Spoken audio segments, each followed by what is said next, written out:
Patay ang tatlong magkakaanak na sakay ng motor matapos mabundol ng truck sa Pantukan, Davao de Oro. Hindi raw napansin ng nag-overtake na driver ng truck ang kasalubong na motor. Narito ang express report ni Bril Montalvo ng News 5 Mindanao.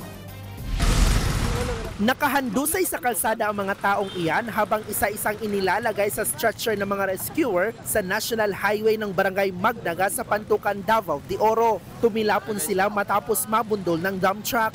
Nakapatong pa sa isa sa mga biktima ang motor na nagkawasak-wasak dahil sa aksidente.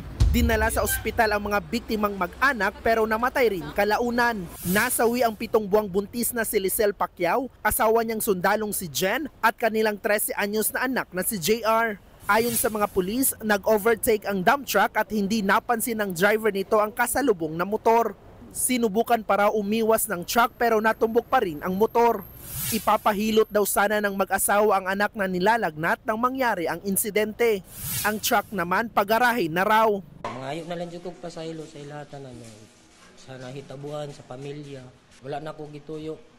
Labis naman ang lungkot ngayon ng pamilya ng mga nasawi. Handa rin daw silang makipag-areglo sa driver ng truck. Napakita na ako sila nga sila gudi ay. Kung gudi ay anak. Matuwa ko kasabot sa kong gibati. Nagsigil akong lako-lako sa akong buhaton mo. Anheb ako dili. Naghinilaka na lang mi dito wala ko nabuhat.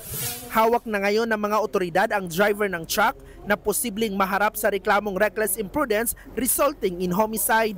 Nagbabalita mula sa Frontline, Bril Montalvo, News 5, Mindanao.